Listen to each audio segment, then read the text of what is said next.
Poisonrana.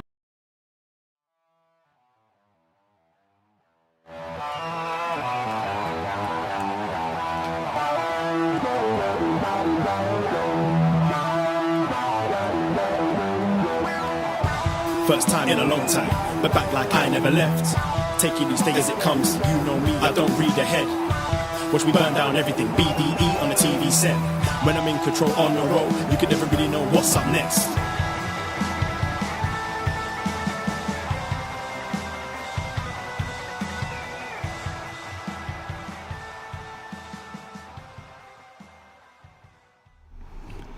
Hello. Hello, hello, hello. Braden Herrington here with Davie Portman for upNXT, postwrestling.com, Apple Podcast, Spotify, whatever podcast app you use, and youtube.com/postwrestling. Wow. Did I do it right? You did it right. Oh boy. We made it. We are here. Hello. Yes. Hello.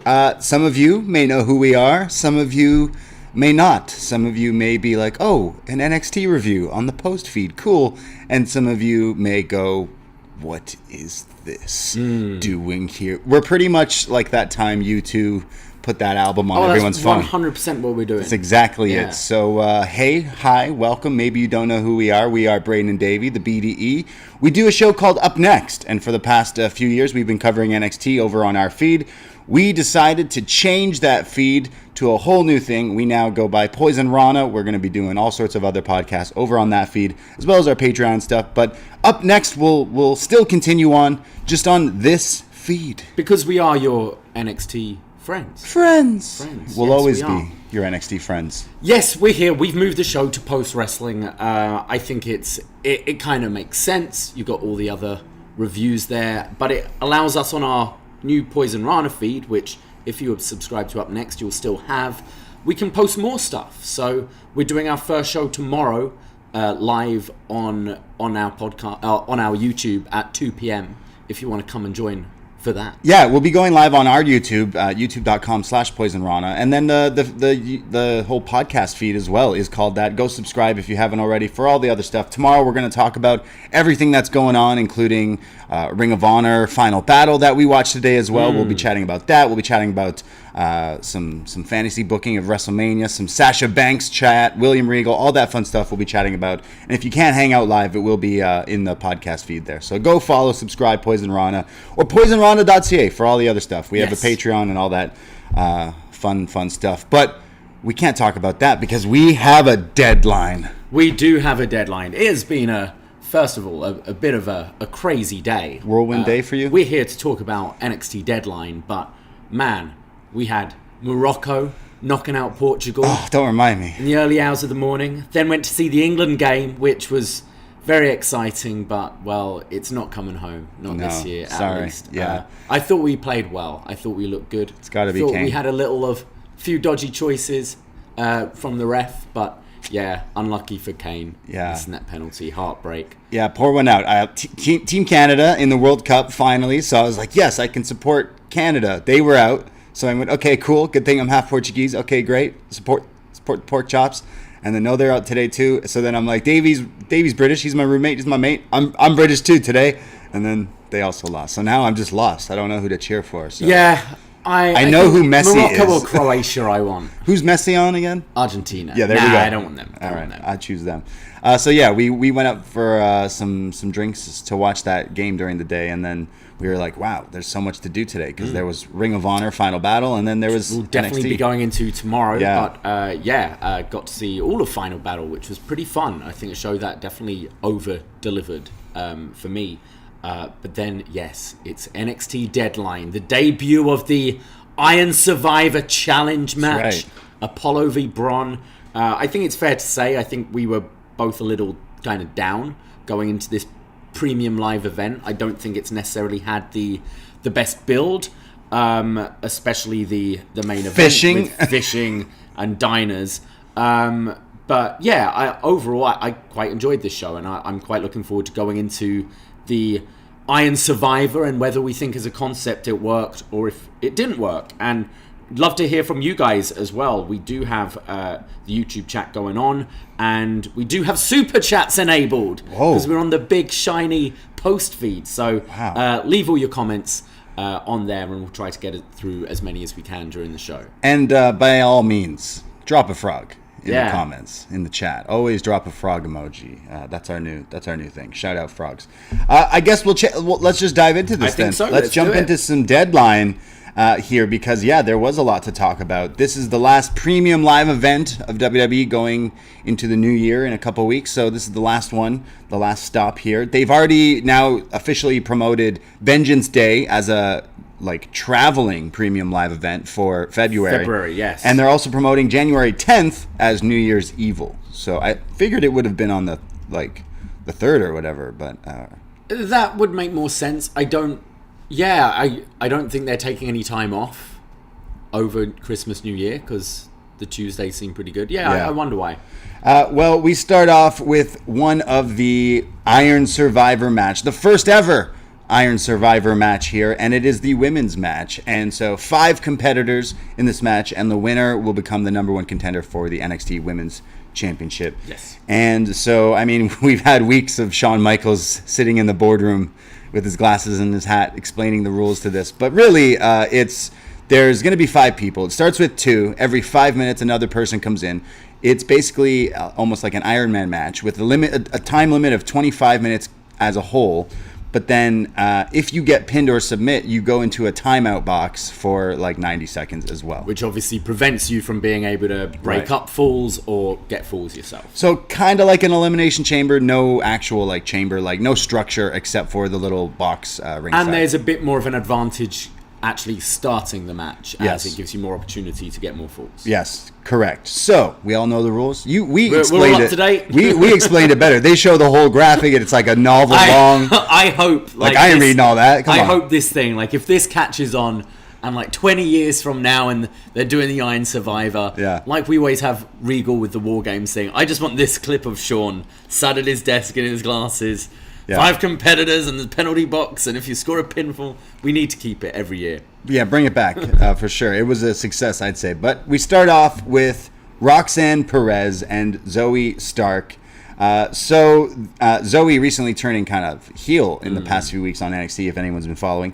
And here she comes out of the gate. These two start going back and forth with some quick near falls. I think this gimmick match is very similar to how we play our gimmick matches in our 2K. For anyone who's listened, we've always created our own games and gimmick matches of 10-minute Iron Man 4-way matches and stuff like that. It's very similar because all you're trying to do is get falls. And I think both were successful in relaying that kind of crazy scramble aspect that you get when you're playing 2K. Where you're breaking up the pins. Your finishers are going out the window. You're just hoping to snatch a quick pin or whatever. It definitely while everyone else is down on the outside or in a penalty box. Well, Roxanne and Zoey start off with crazy near falls, trying to get back and forth. Both of them are just fantastic technical wrestlers here. It was really good. Just 5 minutes straight of them going for arm drags and submissions and near falls. When Kiana James comes in, she lights both of them up. There's a huge roundhouse kick to Zoey for a near fall. She gets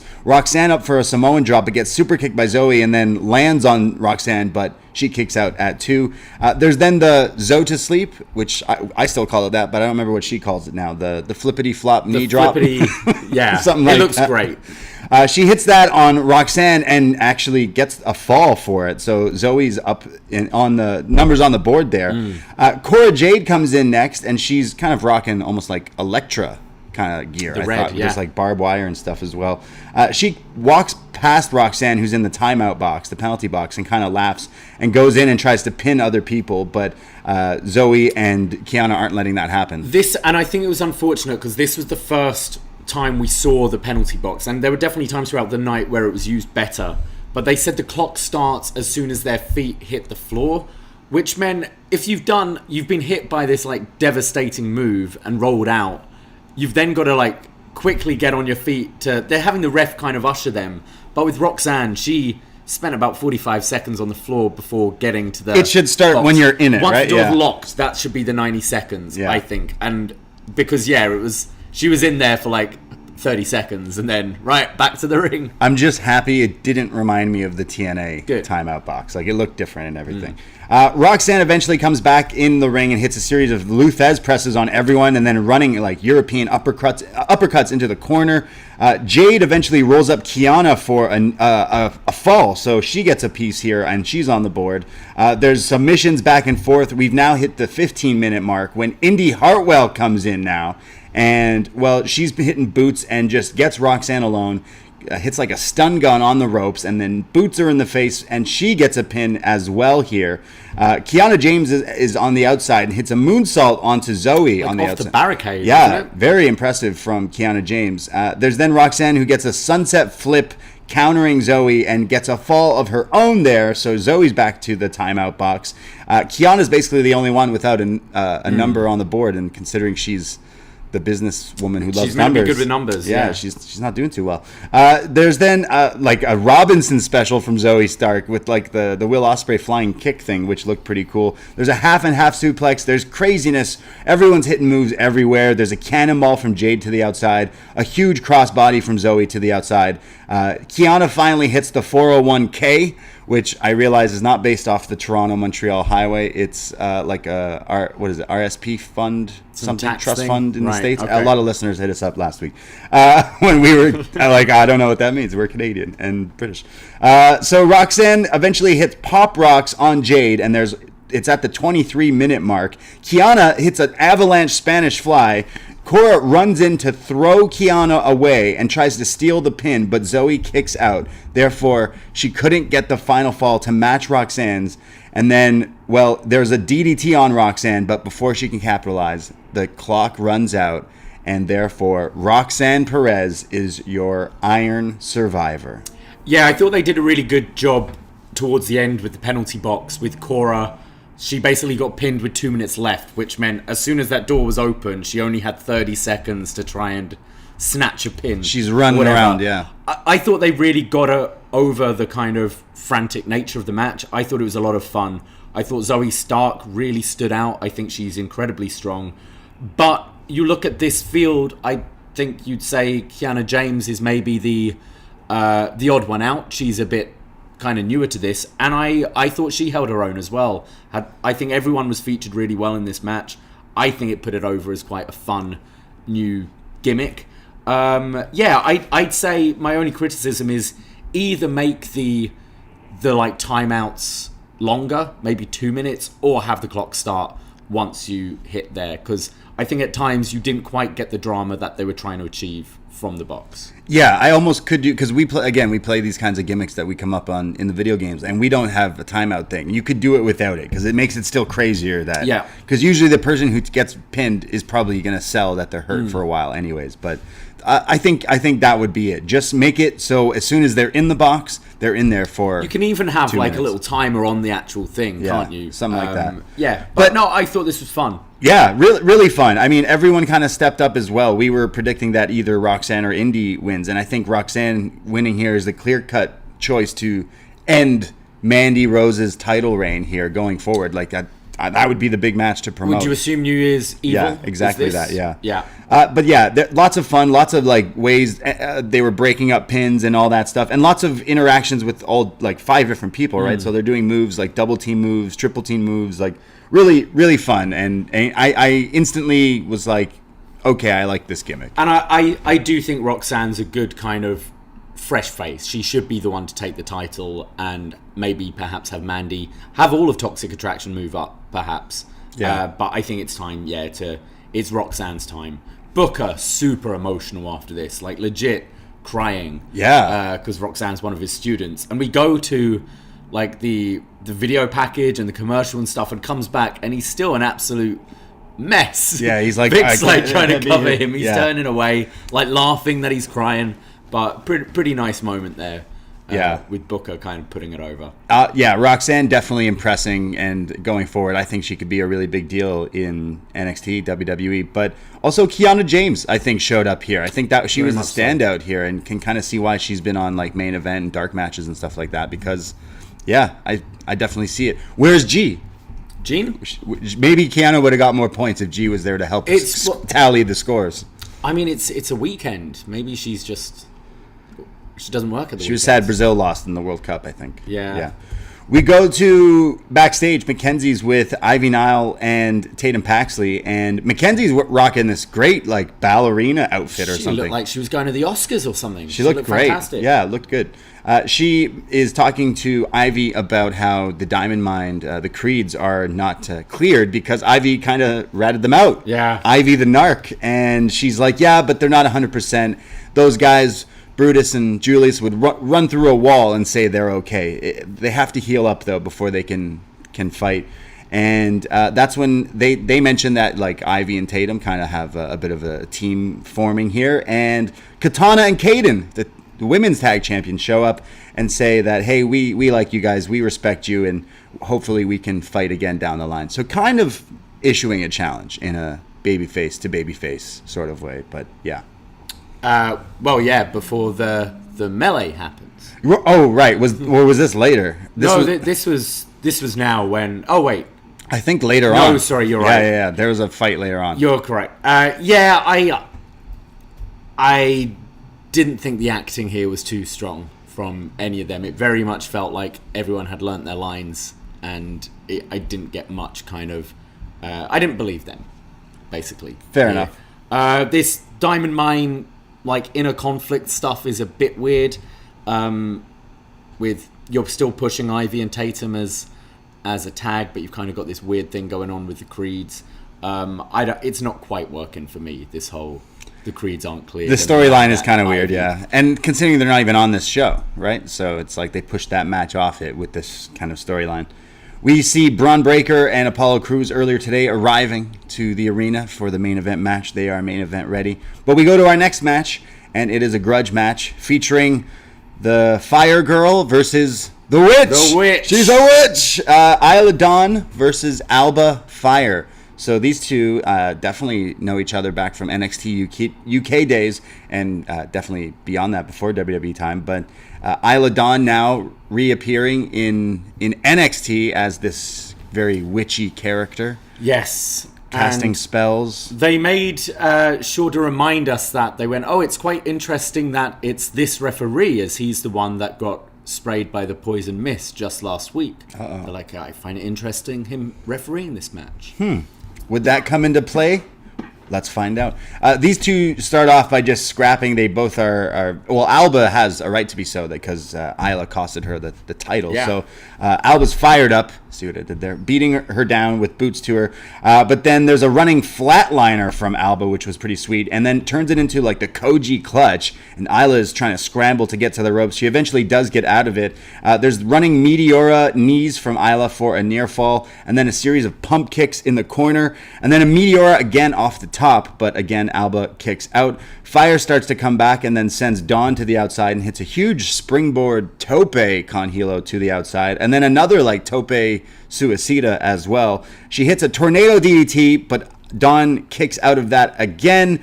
But then as Fyre and her are scuffling on the outside, there's the gory bomb, which I think Alba Fyre has a pretty sweet looking gory bomb. It's one of my favorite moves. But then when she rolls her back in the ring, she sets up her other finish is the Swanton bomb. So she's going up off the top. But then this is where things got a little weird. It looked to me, I wasn't aware of the thing with the ref, them mentioning it. You mentioned that to me afterwards. What I saw with my eyes was the ref like being like, yo, Isla, are we doing it? Are we doing this thing or not? And Isla's like, yeah, here, take this. Take something. Which then the Swanton bomb connects, but then the ref isn't counting because all of a sudden the ref is like dripping blood out of his mouth, black goo dripping, and he looks like he's been possessed or cursed or hexed. And they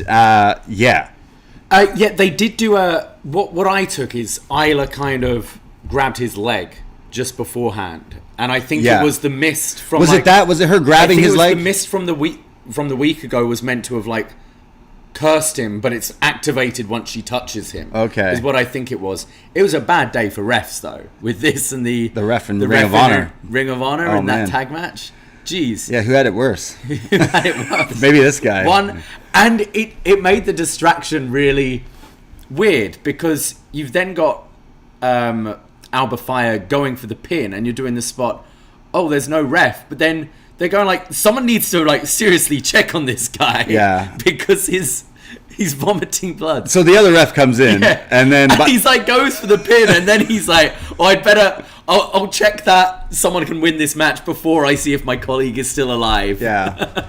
Alba Fyre wins. What does she do? Like the final cut kind of DDT thing? But anyways, another ref comes in. No, Alba Fyre doesn't win at all. Oh, sorry, not Alba Fyre. Isla Dawn. Their names is, oh my god. So when the ref is checking on the possessed ref, Isla sends Alba face first into the exposed turnbuckle. That's right. And then her fits move. the final cut for the win. Oh man.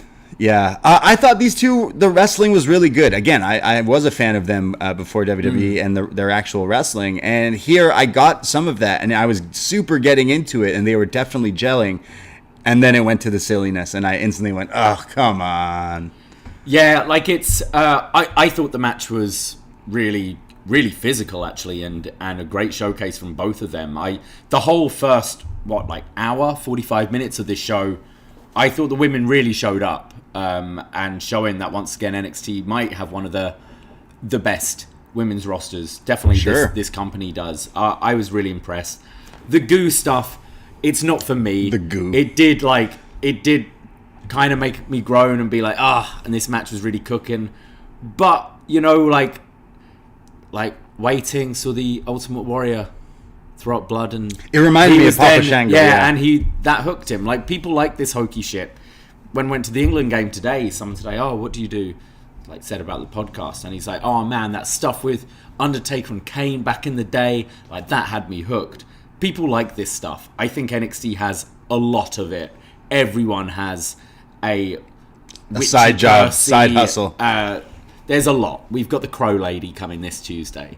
We've got the Fire Girl. We've got the Witch. It's a bit hokey. I think some people might get a kick out of it, though. But, yeah, really, really strong match between these two. Wrestling was really good up until this, ref dripping goo out of his mouth. So I just started laughing. And I was like, of course they would do that. But still a strong match. I don't know where you go. Like, Alba Fyre, I feel like a few pay-per-views ago, we were like, hey, she should be great on the main roster. And yet she's still here. So maybe now there's something. Like, I feel she'd be in a very similar position on the main roster, where she has good matches.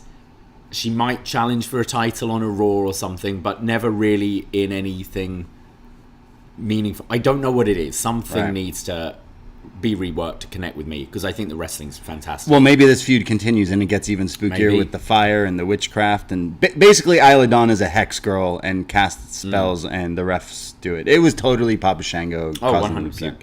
But the wrestling was good. But yeah, Isla Dawn wins.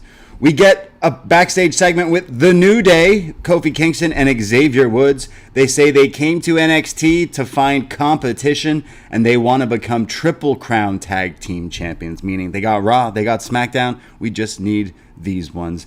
And then they say that Pretty Deadly may be good. Those long sleeve crop top boys are good, but we are The New Day, and we have the bigger assertion mindset. Assertive? He tried to make a joke about them having a big ass, but then says hit our music as they have their match here. But and they do that. We're going to be the new WWE and get Mackenzie to join in. While she's in her tutu. And this is my weekly Mackenzie's fantastic. Mackenzie's having a great time. Yeah.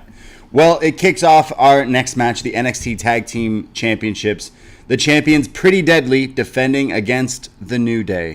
Yeah, Booker T, throughout this match, really healing up on The New Day. He made some comments on his podcast this week about how he kind of doesn't like them coming down and basically taking... He called them selfish. He's like, they're coming down, taking TV time away from people. I think, from hearing him on commentary tonight, I think it's character. Okay. And with the result, I wonder if it's something they're going to play into at all. Interesting. Yeah. Maybe at New Day, because New Day definitely need to be changed up a bit. So maybe having them start moving a bit heelish with taking control of these titles. But yeah, Booker was on one. Oh man, I mean, yeah, Booker T is just always on one, but he for this match was just going off on the New Day. He said he hates them. He's basically saying like anytime Vic tried to say something nice about them, he was like nah. And then Vic is like, hey, you know, the New Day here, Big E's probably watching at home. We just want to send our love to Big E, and Booker's like, nah, fuck that guy. Not even Big E. He's like, nah, I don't want. Broke his back. He's watching. Yo, this guy's at home injured. Nah, I don't wanna. So it's like, okay, Book. Jeez. Book did make me laugh in the previous match because he went like, any given Sunday, Alba Fyre shows up, and Vic's like, it's Tuesday. We do NXT every Tuesday. And he goes, I'm talking about today. It's like, yeah, today is Saturday, Book. Oh, yeah. Well, this match starts off... Oh, I should mention the New Day rocking some Avatar gear. Oh, is that what they were with? They were with the pink, though? Yeah. Well, I saw that on Instagram, Main Event Gear, who does a lot of people's gears. They posted that. So it's like Avatar, like the colors, the blue, and then like, I don't know, the Way of Water. Is that the new one? Okay. Interesting. Not as good as Ray's Avatar gear, though, right?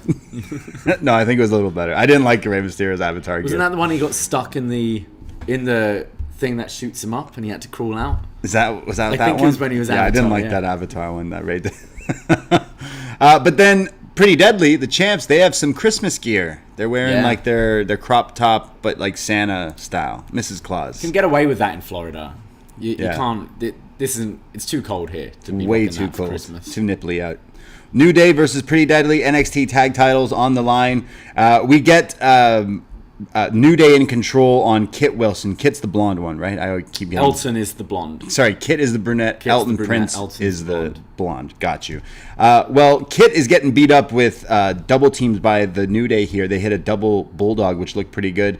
Eventually, though, Kit tags back in, and Pretty Deadly hit a double like splash leg drop combo on Kofi for a near fall. Eventually, Kofi's in the ring and Elton's in the ring, and Kofi twerks.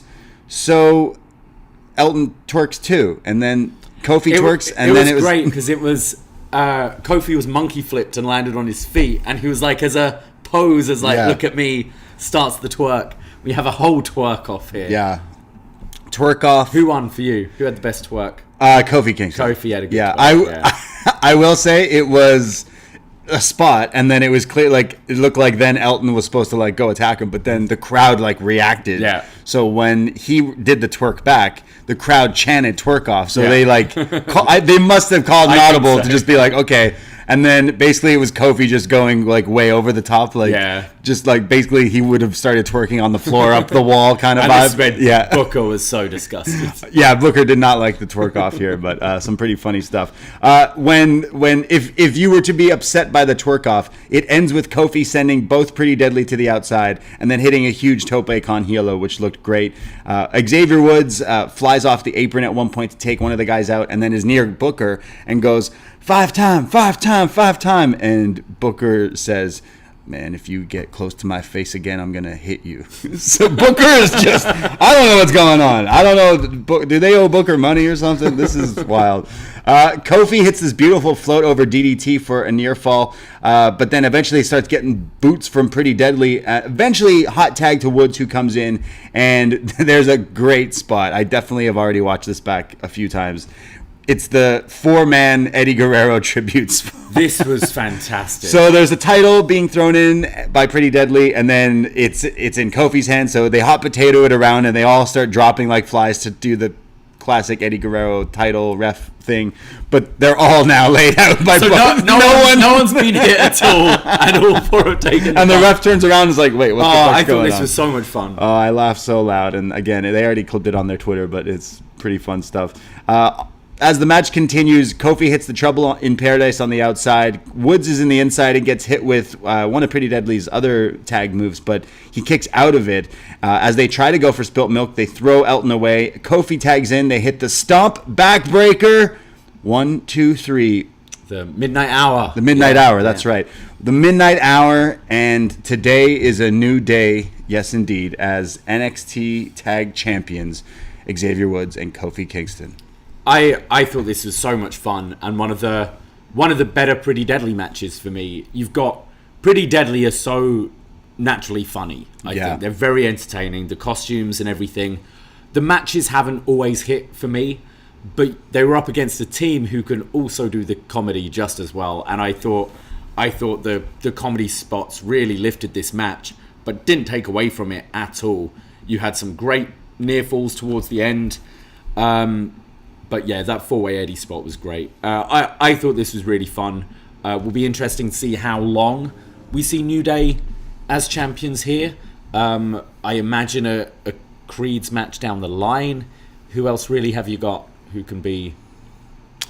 Idris and Malik can Idris, challenge them? Man, that be a match fun, would be amazing. TV match maybe. Hell yeah, book it, please. Yeah, I think we were saying last week, like, hey, I know this is just out of nowhere. It seems to bring these guys in, but it makes so much more sense to kind of refresh things. Pretty Deadly are really good at the like sports entertainment stuff. Their matches usually don't hit for me. I would say this was on the higher end, but it had comedy elements and everything in it as well. But I think they're an act that would really get over on like the main roster, especially like the vignettes and stuff that they've been doing. But this was a pretty fun match, and then them celebrating and like in the crowd, walking through the arena, the little arena there. I would imagine you'd want to keep them in NXT until the February show, because that's going to be, I assume, in a bigger arena. Oh, true. So I imagine you'd have them have this run till around then. Will be interesting to see if I think they've been advertised on some SmackDowns and things, so they'll probably be having the title on there as well. Nice. They should do that. So you're saying that this Tuesday, Indi won't just crush them and take the titles? Yeah, maybe. No, I think that makes sense. Have them like have a run. Do that February show as champions. Eventually facing the Creeds would be great, but you've got my attention with Malik and Idris against those guys would be a pretty crazy match. But yeah, fun match, and I'm happy to see Kofi Kingston win some more gold. I think they said like some crazy amount of tag title wins he's had. Like I don't think they said 15, but like, pre New Day he was tag champ a bunch as well, wasn't he? So yeah. New Day being rocks. Corrected in the chat. It's the up down down when it's Kofi and right. The midnight hour is the one with the big ending. Yeah. I knew something was fishy. I'm sorry. In the midnight hour. Well, see, we talk about NXT. We know the NXT moves. Yeah. These guys ain't NXT. Who? We go to a vignette here for a New Year's countdown. The ball will drop on January 10th, I believe it said. So, I mean, most people celebrate on January 1st. They're a bit late, yeah. But NXT is going to count down to a brand new year. And if you look in the vignette, it looked to me like certain blonde woman we may or may not recognize from NXT. So if you ask me, is this the return? Could it be? As if Tiffany Stratton. Oh, okay. Right. Is it? You think so? She could be, coming back. Yeah. She's been out a while. Yeah, I'm excited. All right. Hopefully it's her. We then see Kitana and Kaden backstage. They're hanging out with Odyssey Jones, Malik, and Idris.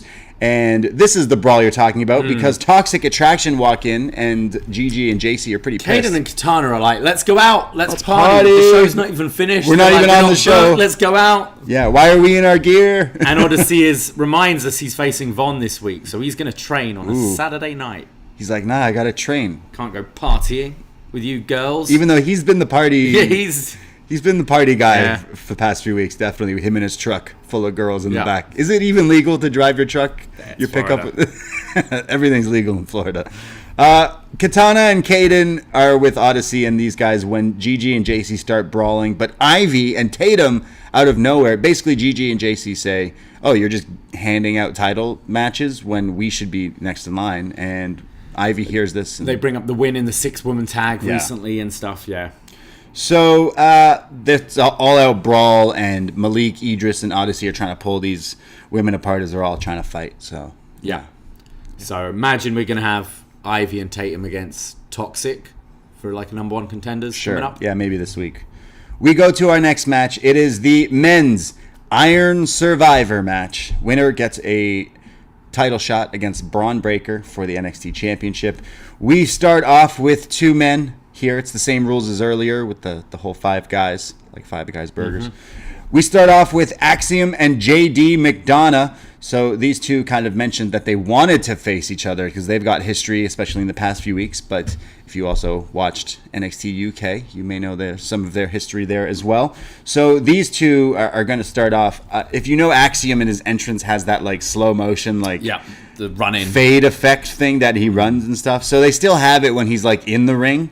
And JD attacks him while the effect is still on. It looked kind of cool. It looked so cool. It was pretty good. So trippy. I was like, wait, what's going on here? What am I on right now? It looked awesome as the match starts, and it's JD and Axiom just killing each other, and they're not sparing any time here as it's just two of them. There's a huge springboard crossbody to the outside right away. Back in the ring, there's a slap battle, and then there's like this like sliding, almost like a hidden blade, like a northern lariat from Axiom for a near fall. JD hits a Liger bomb for a 2 count. Again, just going back and forth. This 5 minutes was nonstop. It made perfect sense starting with these two. They had the really great match a few weeks ago on TV. Yeah. And you've got the story with JD injuring Axiom. So I think this made for a really exciting first 5 minutes. Absolutely. Mello is the third man here after the 5 minute. He comes in with his just a rocket with his flying clothesline off the springboard there, which is just crazy. There's then crazy back and forth moves with all three of them, like using the other person as a weapon to hurt the other guy or like double team and back and forth. He eventually hits his like suplex cutter on JD onto Axiom and then pins Axiom to get the first fall. This was a really fun fall because you had McDonagh hitting all his moves, goes for his standing moonsault and Mello moves. Like the way they integrated all three people, I thought was great for this first Mello point. Axiom goes to the penalty box where he'll see a lot of in this match because everyone is going to pin Axiom.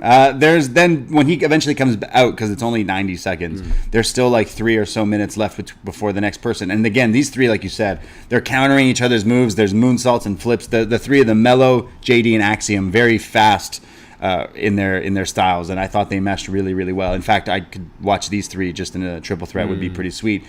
But the 10-minute mark hits, and out comes Grayson Waller. And, we talk about all the time about how I love how he always finds ways to hit that super contrived setup of the rolling stunner into the ring. Well, this one made perfect sense. Oh, yeah. There's two guys fighting in the ring, so Waller beelines it, runs down there, rolls in, and hits the double stunner. Yeah, hits it to both. I thought that was fantastic and picks up these 2 pins. Gets 2 falls right away. But this is where it felt like a video game for me. This felt like, when you're playing chamber mode, but you start with finishers. Right. You don't need to work them up. And you just come in and hit spears everywhere and pick up pins. I thought it was a fantastic way to use this move. It is contrived sometimes. I quite enjoy it. I don't find it like you. And I thought it certainly worked here. And quite surprising, actually, getting those 2 rapid pins. I thought it was great. Yeah, it was on JD and Axiom. And then as they're going into the box, they're like fighting like in the box. As Waller finds another way to hit the rolling stunner, like through the ropes onto the apron onto Mello there as he's fighting him. There's then Waller who goes up to Booker T and says, "Am I in your fave 5 now, bitch?" And Booker says, "Tell me he didn't just say that." Booker was pissed. Yeah, Booker was pretty mad. He was like, "Where's that New Day?" He's still just thinking about that. So Waller's in control here with 2 falls, and he's putting the boots to everyone. When Axiom is back in the ring and hits this crazy Dragon Rana on Waller for a fall, so Axiom's up on the board here. And then as JD goes to hit the devil inside, like that crazy pull back suplex, it's countered by Axiom into a pop-up Canadian Destroyer, and then hits his like running super kick thing that he hits. That thing is awesome and gets a second straight fall. So yeah, wow. So if you're keeping score, it's 2 for Waller, 2 for Axiom, and 1 for Mello. And nothing for JD McDonagh. No. And Gacy hasn't even come out yet. You go, Glenn Coco. Yeah. That devil inside into the Destroyer was beautiful. Chef's kiss for sure. Well, the time hits, the clock hits. Out comes Joe Gacy with still the best NXT theme music for sure. Love is Blind. Gacy comes out and he's in wrestling gear. I'll say Gacy looks pretty good. It's definitely they've done this with Dyad GYV as well. It's a much better look, the wrestling gear. And now they've got like a Schism t-shirt and everything. Yeah. The group is kind of starting to work, and I think just wearing gear, it makes you look more viable as a wrestler, and I think this guy's good.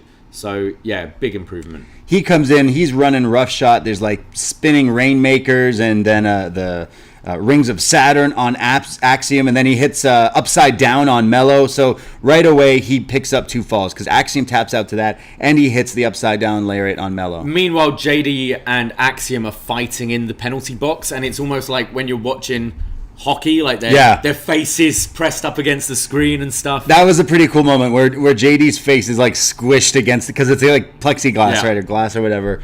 So JD closes the box on Axiom, trying to lock him in there, but Axiom escapes and then moonsaults off the top of it. You knew as soon as there was a little box that would keep people in. Well, of course, someone's going to jump off it. This box needs a lid because he just climbed out of this thing. Yeah, he snuck out. Beautiful moonsault. Yeah, looked fantastic.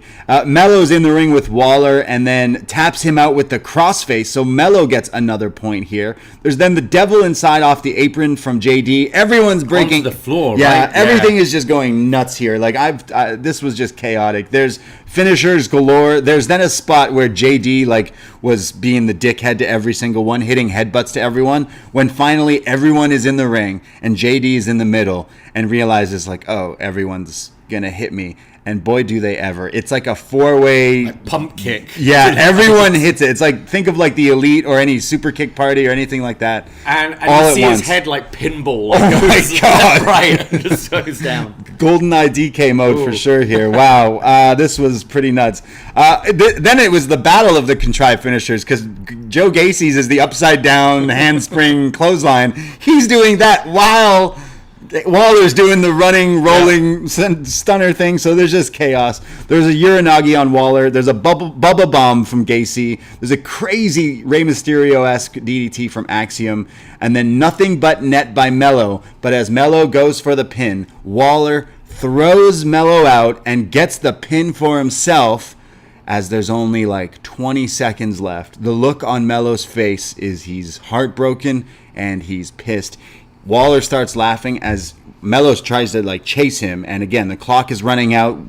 Waller's the only one with 3 falls, and as he escapes running around the ring, throwing bodies out of the ring so people can't get pins, the clock runs out. Saved by the bell. Grayson Waller is your Iron Survivor as he celebrates by doing a shoey. Oh yeah, huge pop for the shoey. My views on Waller may change after him doing a shoey.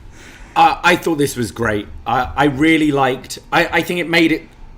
I think they worked the rules a bit better than the women did. I enjoyed the women's match, but I definitely thought here they made use of the people being stuck in a penalty box, not being able to break up pins more, that kind of thing. Using it for the moonsault. I like Waller doing exactly what you do in the video game when you realize you've kind of won it, just keep running around. I like that, and I think this match is going to be. I'm looking forward to seeing one of these again in a year's time because I think you can be kind of creative with how you strategize with the rules. I thought this was really fun. I thought all 5 showed up and was just non-stop, this thing. Yeah, it was chaotic, but in the best way. I mean, this is 5 different people, like a Royal Rumble. I always wondered, planning those things out must be hard because you got to work on what you're going to do with this person at this time, and then this person, and then here a lot of it is connecting the dots to. Well, then I'm going to be there so that person hits this move while I'm standing there and vice versa. So credit to all 5 competitors in both matches, but specifically this men's one that just seemed like there was so many crazy spots where it was connecting with all the different 5 people, especially Axiom, man. I know the look still isn't the best look for me with this guy in the mask, but holy shit, this guy is a fantastic worker. He was the only babyface in this match. I mean, really, everyone was cheering for everyone, which is also really cool to see. The crowd was super hot for it, but I thought everyone in this match just stood out. It was great. Even Gacy, Waller. I think Waller was maybe a bit of a surprise to people, but then I assume this is going to be again New Year's Evil, a TV special. I think you hold off the Melo Bron match for that Vengeance Day show, right? For a bigger show. So I'm okay with Waller. I think you see a bit later with Bron's entrance, you see the roll call of everyone he's defeated. If Melo is the one he'll drop it to, sure, pick up a win over a Waller or whoever. But I think Waller's in-ring is pretty good. I'm entertained by the guy, and I think him and Bron could put on something fun. But these matches, we've been joking about the kind of Sean reading the rules, but both really delivered for me, and I'd happily watch these again. Yeah, it's definitely something they can easily add to the video games going forward, like a stipulation that you can play. But I do like it. Hey, if you do it once a year, just like in the spot where War Games was, it's not your wild weapons and hardcore stuff, but it focuses on a lot of wrestling, and it almost makes it kind of like very sporty, because there is video game, because there's the board for the whole match. It was reminding me of watching England earlier and being like, come on, we've got 8 minutes. Axiom, come on. Minutes, you can get a fall. Point. No. Get in there. Yeah, it is pretty fun to kind of yell at the person, your horse, essentially, like, come on, get a fall. So I do like that aspect. It would make me like interested. I think you could do it 30 minutes without the penalty box, and I think it could still be I think the penalty box gives them more things to like play around with, like strategy and hold people off. The other thing I liked that Waller did, not just the running away, but when he pinned Axiom, so Axiom was then like ineligible to be pinned by like Melo, who was chasing him, and then he dragged JD out of the ring. So if you're going to try and pin JD, you've got to get him back into the ring. And it was like those little touches. It felt like sport strategy kind of thing. It you don't always hit. get in wrestling. And I think WWE style wrestling, we very much get the same pattern things. And this kind of broke that up a bit. It was a little different, but at the same time, all the people involved like worked really hard, and it paid off. I was really entertained by these matches. And Waller winning, he gets that TV thing, but man, him doing the shoey. Everyone do a shoey tonight. Shout out Australia. Yeah. We get a promo for New Year's Evil, again for January 10th. And then we see Mackenzie, again, she's having a busy night. She's backstage with Drew Gulak. Yeah, no PowerPoints tonight. He says, yes, I'm back in NXT, and I've been looking around. My career kind of didn't, I've had twists and turns throughout it, and I want to see who maybe I can help or who can help me, kind of referencing the fact that he showed up last week scouting Regal. Charlie Dempsey, right? Yeah, Regal Jr. And, well, he's interrupted by Damon Kemp. Damon says, I'm all healed up from getting my ass beat by the Creeds a while back, and says, I'm someone you should be here to talk to see, essentially, kind of putting his name in the hat, like, hey, look at me. You could help me wrestle. So yeah, it seems like we have our own. Where's Gulak from? Pittsburgh, Pennsylvania. Pennsylvania, yeah. So we're gonna have the Pennsylvania Combat Philly, Club. I think. Yeah, the Philly Combat Club coming soon with Regal Jr. I mean, this could be. I have a sense that Damon's kind of done with the Creeds, but Gulak and Damon to take on the Creeds down the line would be interesting. But I see this maybe more like as you said, a Blackpool Combat Club style thing. I'm interested in seeing Gulak wrestle as well. I think he's a fantastic wrestler, and if he's got more of a serious gimmick, he basically kind of said in this promo, I've kind of been pissing around for the last couple of years with this 24/7 title, but now it's in the trash, I am good. So I'm down for seeing Gulak just have some great wrestling matches in NXT. Just book Gulak Dempsey soon. Let's do it. Let's get to it. And then when William Regal is allowed to be on TV, there you go. You have their new manager with the Combat Club. We go to our main event. NXT Championship on the line. The champion Bron Breakker defending against the man who can see the future, Apollo Crews. This was an all-timer video package for main event for me. What other wrestling main event title match has a highlight package featuring two guys sitting at a diner and then two guys going fishing? Oh, yeah. It's just so funny that was the build for this match. And then on top of that, one of the guys has visions. Yes. For anyone keeping score. So, yeah, really excited. He predicted Gallus attacking the Creeds, and he's predicted he's winning the title. What else did he predict? He predicted Grayson Waller. Waller would get really stoned one night. Yeah, that's what he had visions. Does the visions ever not come true? Nope. That's what he says in this promo. So here we go. They also were mentioning that standing moonsault. in the sit down. That was the build to this. Hey, we're both big, strong, and fast, and we can do a standing moonsault. I like going to diners and writing in journals and seeing the future when I'm alone. What do you like to do? Fishing. Cool. Let's do each other's hobbies and then fight for the title. All right. Well, this starts off with the video. There's like a screen on the entrance ramp after Apollo makes his. Apollo had cool gear, I'll say. Yep. And then they have this video that's like showing Apollo's visions, and then it's like freeze framed on like Apollo's mouth. And Bron breaks the screen and breaks through Apollo's mouth. Ah! It's like the Kool-Aid Man. As you got like the Wrestle Kingdom-esque like run through of all the, you know, when they do all the champions. Yeah, they like did the champions. He's beat. Yeah, it's true. Yeah, yeah, it was really weird. That's why I was like, whoa, new champ. Let's go. So Bron having some great gear as well. He really nice. normally looks pretty good. Yeah, very Steiner-esque here. So these two start off by just staring at each other. It was like a Noah stare down, as they then go for a test of strength to see who is in fact the strong, more athletic type. They basically go tit for tat here, where they're doing the drop downs, the leapfrogs, headlock takedowns, yeah. ups. Eventually, Cruz drops Bron and hits him with the standing moonsault, and then hits an apron moonsault as well to Bron. And when they get back in the ring, they go back to more chain wrestling. Bron overpowers him and hits this gator roll, and then hits a huge stalling suplex, which sets Bron up to hit Apollo with the standing moonsault, which he didn't get all of it, as you could say. And then Booker on commentary says, I'd give Bron's standing moonsault a 7.5 out of 10. That's not a bad score. Considering Apollo's was what, 9? Apollo's was a 10 for sure, yeah.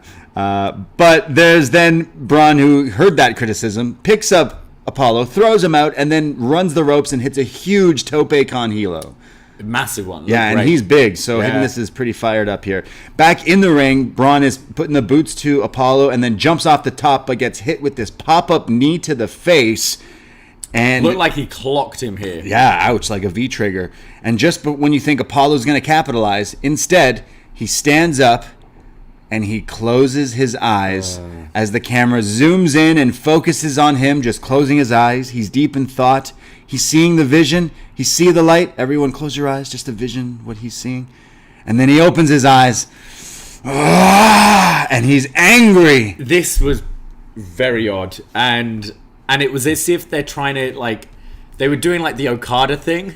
So they like zoomed in as he, and then when he opened his eyes, they like panned out. Yeah. This, and again, this match was flowing really nicely, and then just had this like wacky thing in the middle, which really disrupted it for me. So he goes apeshit. He picks up Bron and hits him with this crazy-looking Death Valley driver for a near fall. And then a triple powerbomb, like 3 in a row here, but Bron's still kicking out. Eventually runs the ropes, and Bron counters with the classic Steiner power slam, just like his daddy. He goes for the military press slam, but it's countered into a DDT from Cruz. Cruz then comes back with his own military press slam on Bron. I think Bron right before hit Apollo's like one-handed spine buster too. So they're now stealing each other's like finishers here. They're all hitting each other's moves, but Bron kicks out of his own move, and then basically they're staring at each other, and it's hit me, hit me. So they're countering each other's moves. Eventually, Bron counters the choke lift again, runs the ropes, hits the spear. 1, 2, 3. Bron Breakker retains the NXT title, and Apollo's vision did not come true. I have a feeling Bron wasn't able to hit the power slam on Apollo. I think he had him up earlier, though. He kept slipping out and like countering it. But Sure. yeah, finishing with the spear here. I thought this was a good like heavyweight style match. Both two big athletic, big men here. I do think the build for this whole Visions thing has really killed it. It's definitely, for me, there was no chance Apollo was winning this thing. Whereas when he first came into NXT that first week, I could have bought him as a contender for Bron. And that did take the match, my interest in the match down a little. But I thought they both worked hard and had a pretty good match here. Yeah, I really enjoyed the match. Both of them are very similar. They're both bigger, but they both can do very more like quick athletic style stuff. And them mentioning that in the story was true. They could have just maybe focused on that instead of a lot of the fishing stuff. But and I liked, after the sort of closing the eyes thing, I did like Apollo's intensity, and I liked how they were both like, no, come on, hit me. Like it upped it that notch, but the vision stuff was so cheesy. Yeah, they were focusing on him. Like, all you needed to him was to go into that next place, which wrestlers, they always say, like, oh, he's fired up or whatever, hulking up. But it's because it's the whole vision, that's so Raven thing. And it's the way it was shot with the zoom in and everything. It was just too hokey for me. And definitely, I feel like it hurt the crowd, too. They were like, what? Wait, what's going on? I think I sent some boos or like, what's going on? Come on. We already had a ref spitting out goo. What are we doing here? So, Bron retains. And then he stands tall, celebrating, and the logo comes up. But if you've been watching NXT for a while, you know that doesn't mean anything, because Grayson Waller appears out of nowhere and hits the rolling stunner on Bron. Another way, he found the guy standing in the ring celebrating, runs in and hits the move. There you go. And stands tall with the title as the show goes off the air. But a pretty fun deadline here. I thoroughly enjoyed this. I thought every single match delivered. I think they absolutely delivered with the new match concept. I would have definitely liked a more heated main event, like a bit more interest going in. But as like 2 hours, 2.5, I thought it breezed by. I do love this format, the kind of takeover style, just 5 matches, have them all deliver. I enjoyed this. I thought this was a solid show from NXT. This had the least interest in one of their specials in quite a long time. Like, since the brand changeover to the 2.0 non-takeover era, like the card itself did not do it favors, like, on paper. But the 2 new gimmick matches, like the Iron Survivor ones, definitely hit. The wrestling was definitely there. It was a lot of fun. Everyone, like, I felt watching it, I was getting into it. The crowd there was super into it. So I feel like it was a success. And then Bron and Apollo, the world title match wasn't really heated. I wasn't buying really that Apollo was going to win. But like you said, a show that breezed by. The 2 main matches, the 5-way matches, were really fun. And the total of that with a few other things. The New Day Pretty Deadly stuff was also like pretty fun and entertaining. So this show felt like it really breezed by. And like the wrestling, maybe not quite takeover level, but I would say that Iron Survivor match, the men's one specifically, I'd say it was with all those talent involved. And I would hope moving forwards we can like actually focus on what story is going to the match rather than have them just trying to explain what is going on. Sure. Every segment. I mean, I'm sure a match like this, they're always going to hit us over the head with the rules. But weak build, but very, very solid show. Yeah, I mean, going in, I didn't have too much expectation, so it definitely exceeded my expectations. But very fun show, even with Booker T hating on the New Day a lot. Well, that's what we thought of NXT Deadline. We have some feedback. We do. You should join the Poisonrana Facebook page. If you use Facebook, hey, we also have Twitter and Instagram and stuff, but we have a Facebook group. Join it. The Poisonrana group will let you in, and we post a feedback thread. But we also post it on the post-wrestling forum as well. But I'm going to read the first one here from Sean, who writes in, that was the first NXT PLE since the 2.0 transition that I felt like I could have been a takeover. 5 matches, 5 bangers. I have 0 complaints. The Iron Survivor challenges were amazing. Built and executed great. Kudos to all involved. All the talent stepped up huge tonight. We go to Manny from Pacoima, who says, really fun show. Both Iron Survivor matches were great, and I'd love to see them again. Alba and Isla were having a fun match until that ref being Hex spot ruined it. Apollo versus Bron could have been better, and the Apollo getting powers from his eyes thing was pretty dumb. The spot of the night was New Day and Pretty Deadly tossing the titles to each other. Yeah, that Eddie spot. Fantastic stuff. Sean also wrote in earlier saying that they announced that Kofi surpassed Booker for the most tag title reigns, or the most title reigns in WWE history. So therefore, I guess tag titles. So that's why Booker was so salty. Is that why Booker's mad? Because he's picked it up. No, I think just the most. The most titles? For most total title reigns. Whoa, that'd be wild. Good for Kofi. I mean, obviously, I guess they're counting Booker's, 6 world championships? But that's, yeah. And then, I'll have to do the research on tag. that. I don't know. Yeah. Like, he doesn't feel like a guy that had the most Reigns to me, but I don't know. We finally go to Magan, who says, the Iron Survivor matches were better in execution than on paper. The use of the penalty box gave the match time to breathe instead of overloading on spots. The men's match was stronger of the two, but the women's match had flashes of dopeness. Kiana James, when she's not number crunching, stood out. I went half. I called it when Roxanne Perez won, but I wasn't expecting Waller to squeak by. New Day vs Pretty Deadly was a blast, and it was a pitch-perfect mix of comedy and high-quality wrestling, and it was a shock seeing Kofi and Xavier complete the Triple Crown. Bron vs Apollo was a solid main event to a strong show. Waller winning tells me that NXT wants to save Melo Bron for Stand and Deliver. Oh, wow, all the way to April, maybe. Wow, that's quite a while away, but I mean, you could, but what does Melo do until then? Yeah. He's probably pretty pissed at Grayson Waller, to be fair, about this whole... I mean, you could have Melo and Trick challenge New Day for a bit of a TV feud, maybe. True. Okay, the promos there would be pretty entertaining for sure. Definitely. But yeah, I thought everything was good, and it kind of, with the New Day taking the championships, definitely freshens things up. I think going forward, Roxanne hopefully taking the title finally off Mandy. I kind of agree with someone who said this, the talent stepped up, because I thought the talent definitely stepped up. NXT felt like a whole show that really came together. I didn't think there was a big lull in it. Aside from the Apollo's eyes, visions, and the goo. Yes. Always the goo. Well, that was Deadline. Yes, it was. That was Deadline. We did it.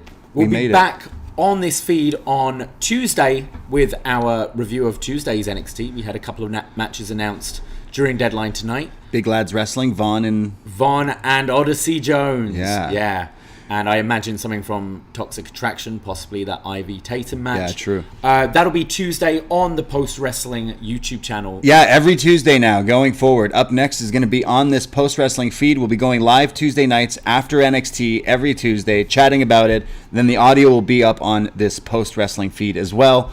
But we have our own feed. Yes, if you can't wait until Tuesday and you have to get more of us, we will be going live tomorrow. youtube.com/PoisonRanaPod with our first episode of the Poison Rana podcast, where we're going to be talking all about news and rumors of the week. We'll certainly be talking about AEW Dynamite from this week and Ring of Honor final battle that we saw today, as well as all the stuff going on in the news with William Regal, Sasha Banks, all of that. Come and join us live for that on the YouTube. But if you can't, subscribe to Poison Rana wherever you find your podcasts, and the audio will be up. Yeah, go check us out. We do so many other podcasts. Poison Rana is going to be the show where we kind of just talk about everything going on in the week that was, all the hot stories. So we'll be doing that every weekend, and that'll be dropping on our own feed as well. And then going forward, we have a bunch of new shows as well coming on our feed in the following week on our free feed. I got a show with Jordan Goodman, a show about nothing and everything. It's called The Detox. There's very little wrestling talk, but it's free, and it'll be coming out later this week. In the new year, we're going to have What Up Doe. That's going to be a whole other take and stuff on some wrestling and some fun stuff. But if you want to hear even more, patreon.com/PoisonRana, because we got a lot of shows. Best Match Ever, where we look at different rivalries or superstars. We did one for Macho Man, 70th birthday, chatting all about the best of him. We do Was Next, retro NXT reviews. Where I believe we're coming up to a point where Kofi might be showing up in NXT in 2013. We're at the end of 2013. We're in the hot. Sami Zayn is a hot babyface. Pac, Neville, or whatever is there. Alexander Rusev. The Boss, Sasha Banks, is becoming her own character. Everything's fun in those reviews. We do tons of movie reviews and everything. It's only $5 a month. Go check us out and become a friend over at the Patreon. But if that's too much for you, the easiest way, Poisonrana.ca. Go there. You can find all the links to all our shows, Patreons, merch, socials, the lot. New Poison Rana merch coming soon, I swear. Guys, thank you to new listeners and to old. Appreciate you guys. And shout out John and Wei for letting us invade the post-wrestling feed now. They're going to already regret it. They've already decided we're moving off because we did such a terrible, terrible job. But thanks, guys, for listening to us chat about some wrestling. We hope you had a good time, and we'll chat with you in the near future. So, at Poison Rana Pod on Twitter and Instagram, and I myself, Braden Herrington, I'm on Twitter and Instagram at the Braden. And you can find me at Davie Portman. That's it. That's all. Take care. Goodbye. Be safe. And that was Deadline. Ahoy! Poisonrana.